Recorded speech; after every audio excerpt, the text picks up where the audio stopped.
दीप लावा अंतरी तिमिर निवरावे, भक्तिभावे देवपूजा सुख समाधान लाभे. फक्त बाहेरच्याच दिव्याने घर उजळत नाही, तर अंतःकरणातही प्रकाश हवा.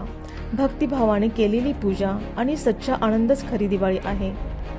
दिवाळीत किल्ला का बांधतात हे ठाऊक आहे का तुम्हाला?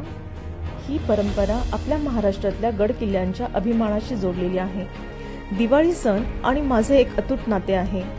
दिवाळीच्या किल्ल्याशी माझे हितगुज खूप जीवाभावाचे आहे. अगदी लहानपणापासूनच मला छत्रपती शिवाजी महाराजांचा किल्ला करायला खूप आवडतो. त्यावरील मावळे, राजस्त्रियांपासून दरबार, बुरुज सारे काही मी स्वतः बनवते. खरं तर त्या काळचे जीवन मी किल्ल्यावर जगत असते. कसा असेल तो काळ, कसे असेल त्यांची दिनचर्या, कसे असेल सामाजिक जीवन, महाराजांचा गडावरील फेरफटका किती दमदार असेल, दिवाळी कशी असेल, किल्ल्यावरचीच दिवाळी आपण जाणून घेऊया. सह्याद्रीच्या कुशीत वसलेला रायगड किल्ला, खाली डोंगरदऱ्या, हिरवेगार जंगल आणि दूरवर गाव दिसत आहे. भव्य प्रवेशद्वार, बुरुजांवर दिव्यांची माळ पेटलेली आहे.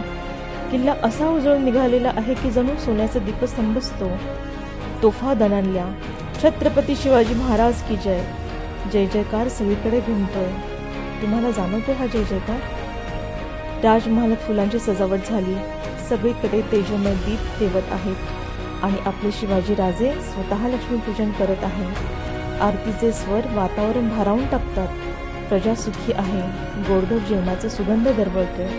करंजा, अनारसे, पुरणपोळी सगळे मिळून एकत्र जेवत आहेत. आनंद साजरा करत आहेत. किल्ल्यावरची दिवाळी म्हणजे केवळ दिव्यांचा सोहळा नाही, तर एकतेचा, सामर्थ्याचा आणि आनंदाचा खरा उत्सव आहे. असा भरजरी दिवाळी सण मला मनोमन खूप भावतो. छत्रपती शिवाजी महाराजांच्या काळातली एक गोष्ट सांगते.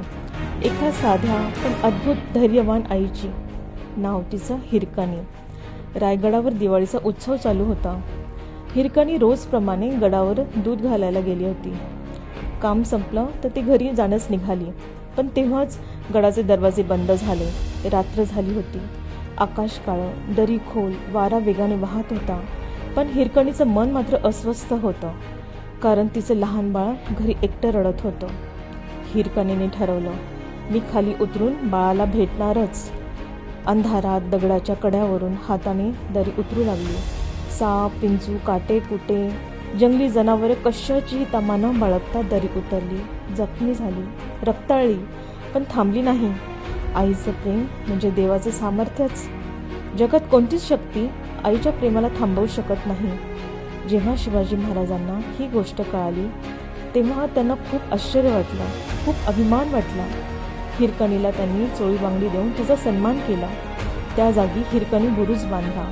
हा सन्मान म्हणजे एका आईच्या धैर्याचं आणि प्रेमाचं जिवंत प्रतीक.